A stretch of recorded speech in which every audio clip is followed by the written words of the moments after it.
xTOOL S1. Got one sitting right here, came yesterday. If you watched many of my laser videos, you probably know I have two xTOOL D1s. One with the extension kit I put on it, and one which is one of the first ones they came out with. And I've done quite a few modifications to it, custom air assist, etc., etc. This is kind of an all-in-one package. It has an enclosure. Came with a honeycomb bed. I got the air assist. And this thing being totally enclosed means it'll vent easily, and this will probably end up living up in the laser room in the loft where my CO2 laser is and one of my other dial lasers in an enclosure. So what I'm going to do here is get this thing unpacked to get it set up, and we'll see what all's involved with it. I'm sure there'll be a little bit of a learning curve here. This actually has an autofocus feature, which means that the Z-axis actually moves. And if you're new to lasers, the Z-axis, some people call Z, is up and down. Your X-axis is left to right. Your Y-axis is front to back. So, I'm going to get this thing unpacked. It's hefty. The lower box here alone weighs 55 pounds. So it's not a little lightweight laser. And from what I understand, there shouldn't be much, if any, assembly required. It says right on the box here to be careful when using a sharp instrument that you don't damage anything inside. So I got the razor knife fully extended to make sure that I do that. Don't do that, something. So I'll just lift this up and use the tip of the blade. I don't know what's exactly underneath there. Oh, we got more cardboard, so I could have cut deeper.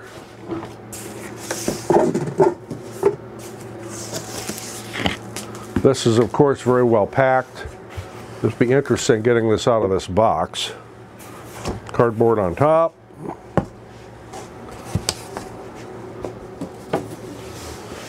And then we have straps to lift this with, I guess. Take this other frame of cardboard out of here. Here, removed all the little corner protectors and pieces of foam and things here. I guess the next step would be to lift this up and kind of move it over and see if the box will just fall off. This might end up being entertaining.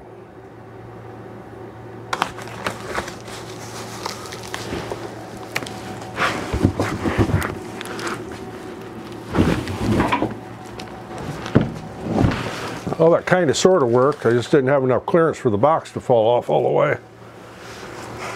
Yeah, we'll get that out of the way next.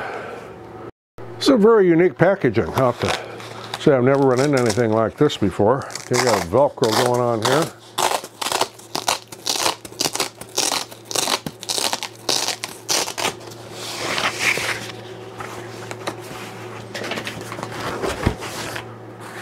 A couple more pieces of foam and a bunch of plastic. This essentially is in a small, just a big plastic bag. I cut the bag down one side to make this easier to get out of here. Instead of trying to slide it out, just slide the plastic off of it, and I'll slide the plastic out from underneath it. Needs to be peeled off, and there's some tape holding that on the edges. Some little arrows here to tell you that.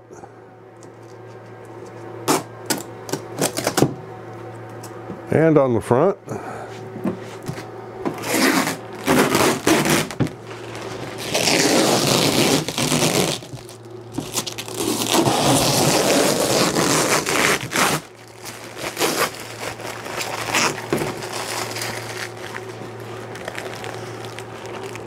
And there's a film on the inside as well. As long as some boxes and goodies, we'll get this film peeled off. And off to the trash can I go here. Okay, so what do we got inside here? We got foam. We got foam. Lots of foam. A couple boxes.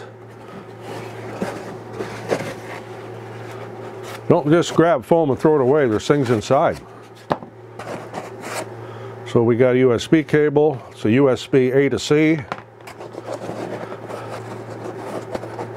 Power cord. The laser head. It's a 40 watt, by the way. And in this corner,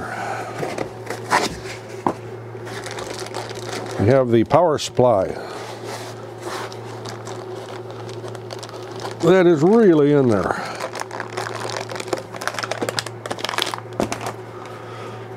And here, no idea what this is.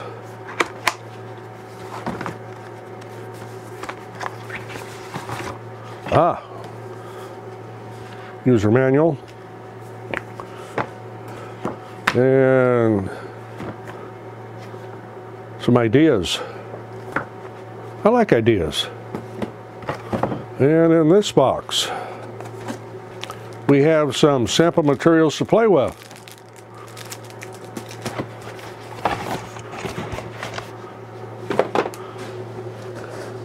We have the exhaust hose.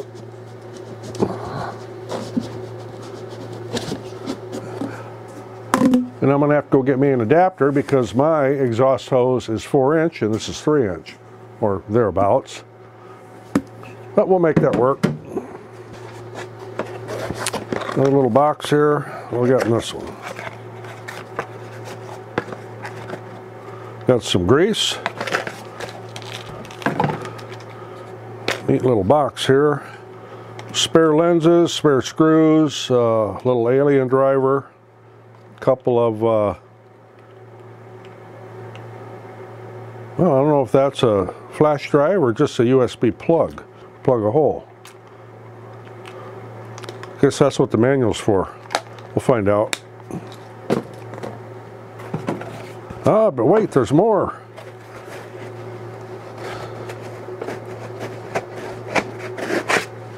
Oh, that's just a big block of foam. Great-granddaughter will have fun playing with that.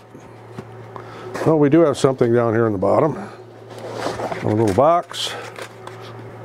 Triangular extrusions. Well, now I'm going to take a few minutes and get into the manual and kind of look, see what we got. I know I have a honeycomb bed here. That's self-explanatory to me. We have the air assist pump. I do need to look and see what else I need to do here. And I got to get rid of a bunch of foam. Okay, I don't know how easy it's going to be to see this. But way back in the corner, and this is on both corners in the back, is a little bracket, and it shows right there on that little sticker. You need to remove that.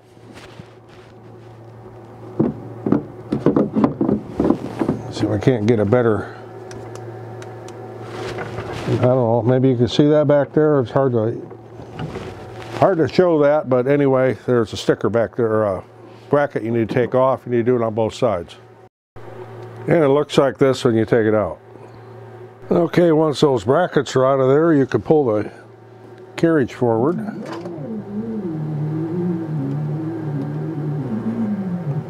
And there will obviously be some wire ties to cut off right here. This is actually pretty self-explanatory, but we'll go over it here. You got a plug here and you got a hose. Plug will go in here. This is keyed. You'll be able to see on here, there's a little clip that will go towards the back out here where there wouldn't be any room to put it in the other way. It only go in one way.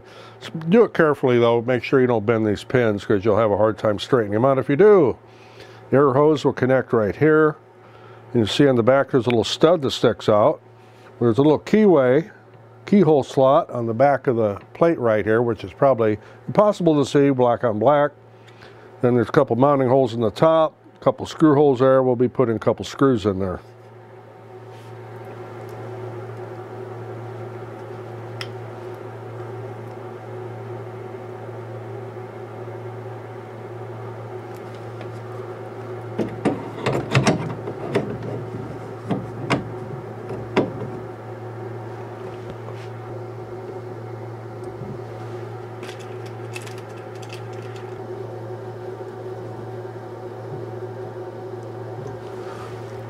Just that simple. Inside the little plastic toolkit and hardware kit box, there's a little bag like this. This is your focus probe, and it needs to mount to this side of the laser module. I'll have to get this turned around so you'll be able to see that.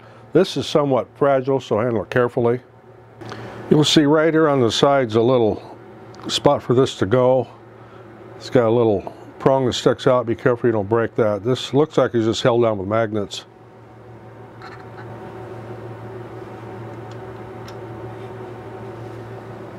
Okay, next will be the exhaust hose that's going to go here, and you need to take this. I'm using the exhaust on here. If you're not using it, you won't take this off, but this is going to mount here, I guess that way, after I remove this.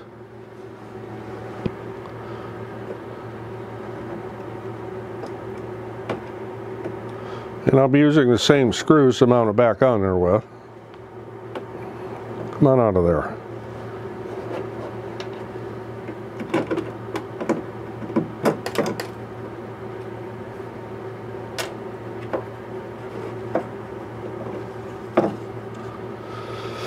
And of course, one of the screws rolled underneath the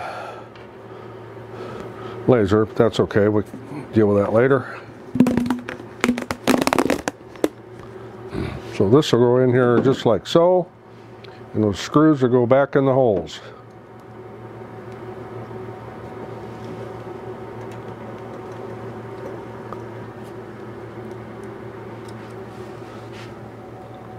Of course, this hose could be extended just by pulling on it.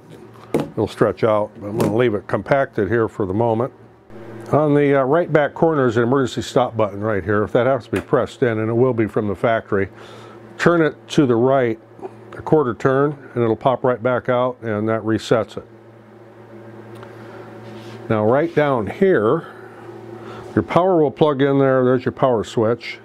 Not the most convenient spot being on the back, but okay.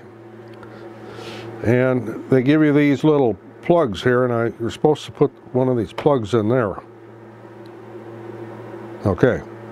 Air assist is going to connect over here. So my air assist hose will connect right there, which I will get set up here in a moment. So this is the air assist set.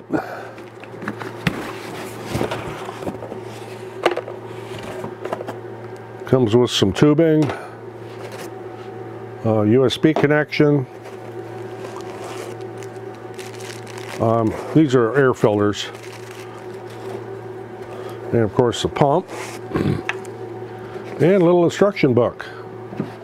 The connection for the air assist pump.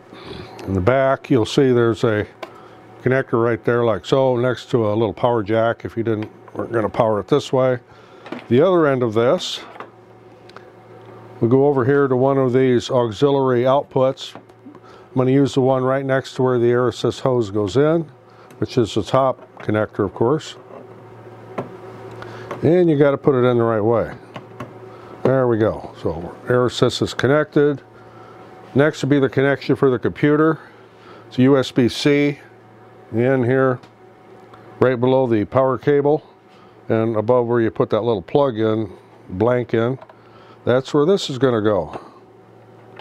And I'm going to run it off to the left because my computer is going to be sitting over yonder. Well, if this is long enough.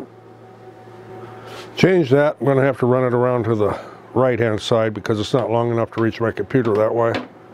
So we're going to be running it this direction. But it'll work either way. I did get the honeycomb board for this. So open this up. I'm going to slowly push my carriage back. Don't move these quick. You can mess up the drivers on the motherboard. Move that all the way to the back. So here's the honeycomb board, and that'll just set in there. It's got little feet on the bottom. What it does not have is a catch tray underneath it, so all the little particles that fall through, you're going to have to vacuum out of the laser. That'll just set in there like so. Should also add, you want to push it all the way to the right.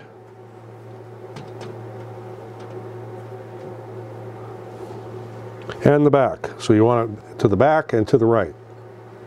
I have xTOOL Creative Space open. I rarely ever use this. You can see I have my xTOOL D1 in here. I use it mostly just to upgrade firmware. But what I want to do here is check for updates, because I don't know how old my version is here. Yeah, I need to update. So what I need to do now is close this so I can install the update. So now that I have downloaded the update, we'll just double click that and we'll install it.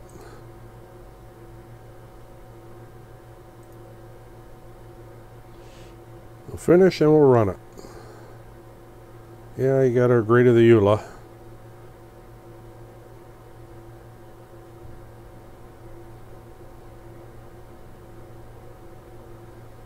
Oh, now it's telling me there's a new version found and I have to update this version. That's interesting. Okay, we'll go through this all over again. Odd that it would check for an update and give me an old update and make me do another one.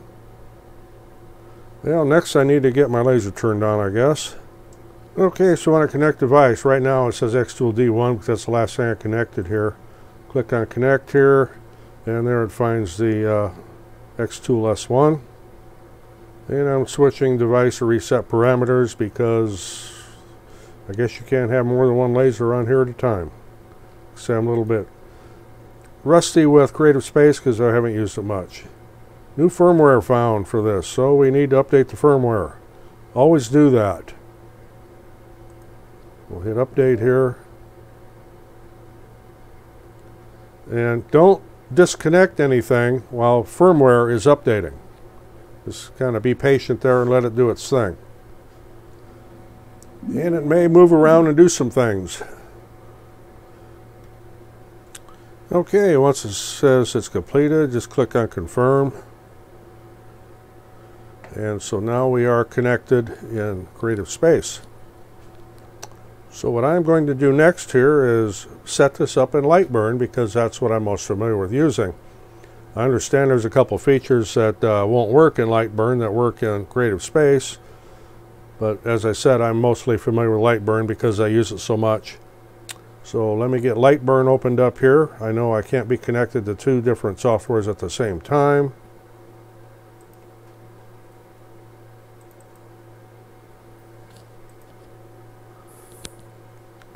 So, devices. I wonder if it'll just find it. I know I'm going to have to put settings in here. We'll see if it just finds it.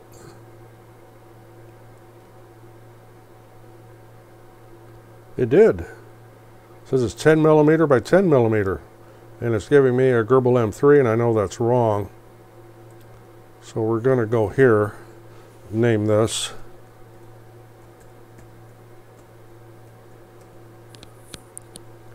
And it homes on rear left. Okay, we're going to import the settings for that anyway.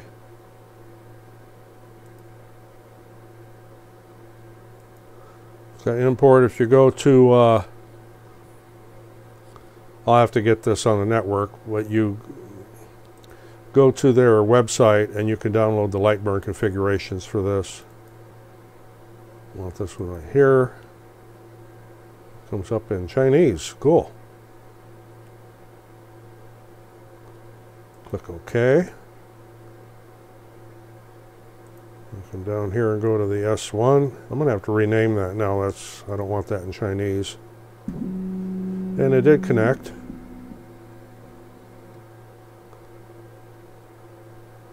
So go back here to devices, and I'm going to come down here to that, and I need to edit that.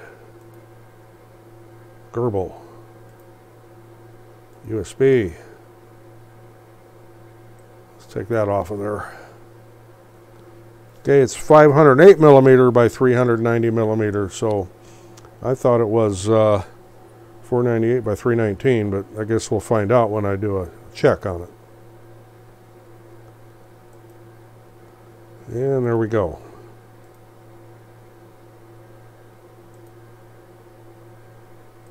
Go back here and get back on the right laser. So now I am connected, and it did home right where it's supposed to. Okay, while we're here in Lightburn, check a few things. Okay, enable the laser fire button. I want that. I want the laser on when it's framing. I need to enable the Z-axis.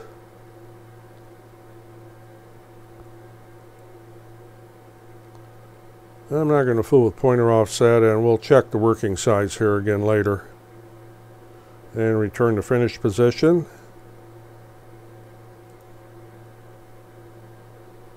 Got a piece of 1/8 inch plywood laying in here. It's a little bit warpy on one corner, but for what I'm going to do here, it'll be just fine. So I've got a graphic in here of just a quick line engrave and then a cut around the outside of a tree. It'll be 4 inches in diameter. So it'll do the engrave first. It's just a line engrave. We're not getting real fancy here. At 5,000 millimeters per minute at 40% power, and then it'll cut it out around the outside at 500 millimeters per minute at 80% power. So what I want to do here is my console here. I know you can't see what I'm doing. I'm going to run this up to frame it first, so you can see where this is going to be at on here. And I'm working from absolute coordinates.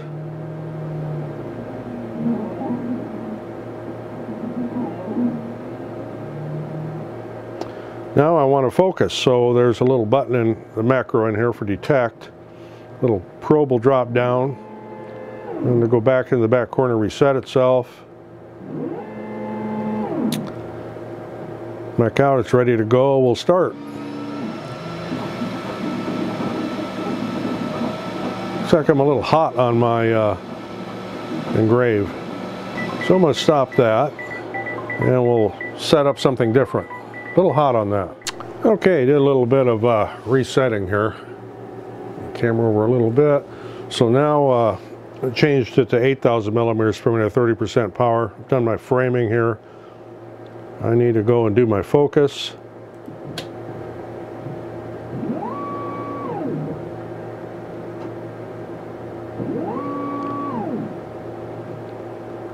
And we'll give it a start.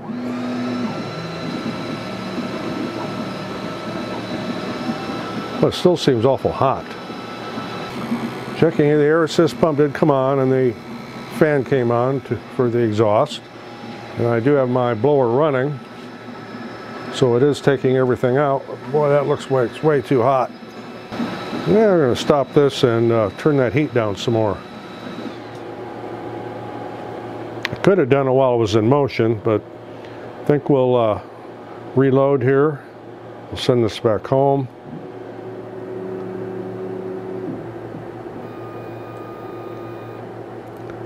My graphic up to another spot. Oh boy, 30%. That speed of 30%, that shouldn't have been that hot. Take it down 10%.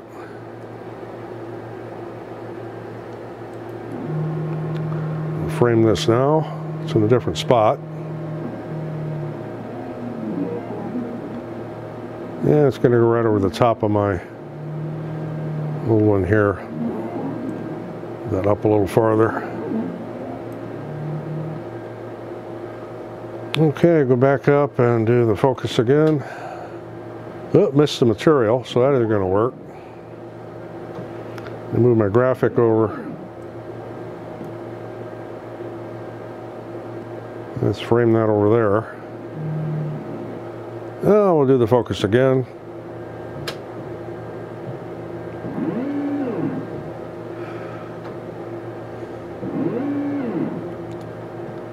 And we'll see how this goes at 10% power.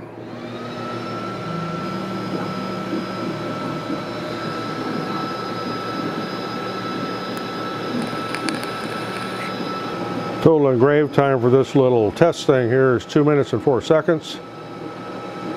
Well, even at 10%, that still seems awful hot.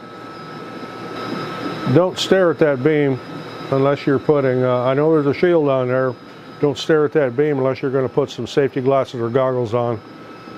Because if you stare at that for a while and look away, when you blink, you'll be seeing that. And that's very, very hard on your retinas.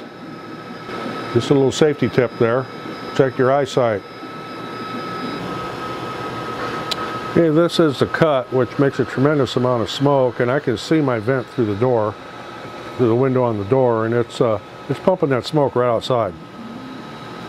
And I don't smell anything in here.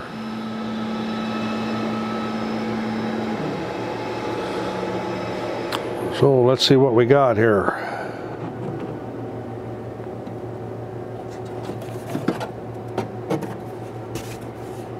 Yeah, it didn't cut all the way through.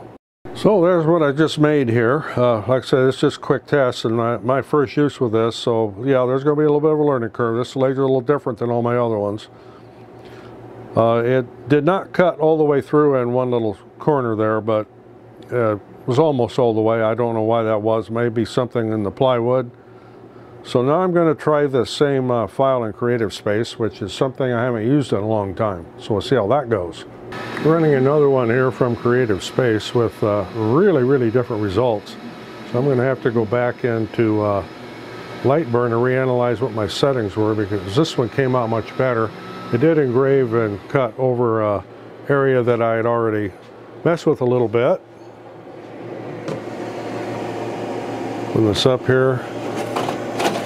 Got a lot cleaner engrave, a lot cleaner cut. You see right there. So I need to do some more experimenting here. Okay, I got this set up again in Lightburn with my original engraving, and we're going to see what we get this time. Change my speeds here a little bit. My line engrave is going to be 150 millimeters per second at 40% power, and my cut's going to be 15 millimeters per second at 100% power. I'm duplicating what was done in Creative Space. So what I need to do first here is focus.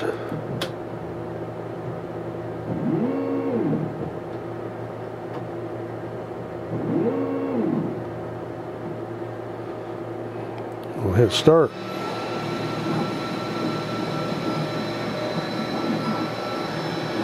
I need to figure out a way to put a camera inside this, because trying to shoot through this shield here is not working too well. Now this engrave is coming out much better. One thing about these covers though is, man, do they attract the dust. Okay, we're doing our cut here and making a ton of smoke. But don't smell a bit of it out here, but I can sure see it coming out the vent outside.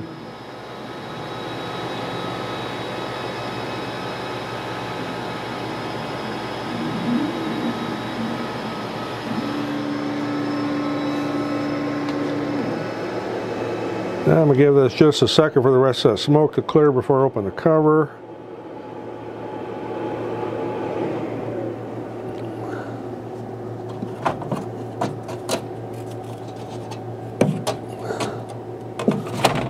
Oh, as you can see, we got a much better engrave there with that one than, well, it's a minor amount of scorching on that corner, but otherwise this came out real good.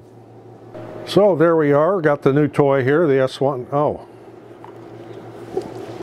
I get so used to wearing these sometimes I forget to take them off. So, if you want to know what these are Cloud Ray, and they fit over prescription glasses, and they're comfortable, and they're ideal to use with lasers and such. And I'll put a link in the description on where to get these. I bought these on Amazon, but I really like them. And they come with a case to keep them in, so good investment there to protect your eyes. Again, a little bit about, if you're going to be staring at that laser beam, even though this is a tinted cover, wear something like this, because if you, and I found this out kind of the hard way here. I was looking at that on some of the first tests, and I happened to look over here, and I blinked, and I could see that laser beam as I blinked, and that's very bad for your eyes. Anytime you have that happen, your retinas are being overexposed, so to speak. So again, this is the xTOOL S1. There'll be more videos on it coming up. I'll be doing some more projects on it. A little bit of a learning curve. It's a little different. Everything is a little different on it. And I will probably try to do a few projects at Creative Space as well, although that's certainly not my favorite software. I'm very adept at using Lightburn and very good with it. So most of the projects will be in Lightburn, but I'll probably do a few demonstration ones in Creative Space as we go on. Any of the free projects that I put out there for some of my beginner laser projects will be in Lightburn, because not everybody has a xTOOL laser.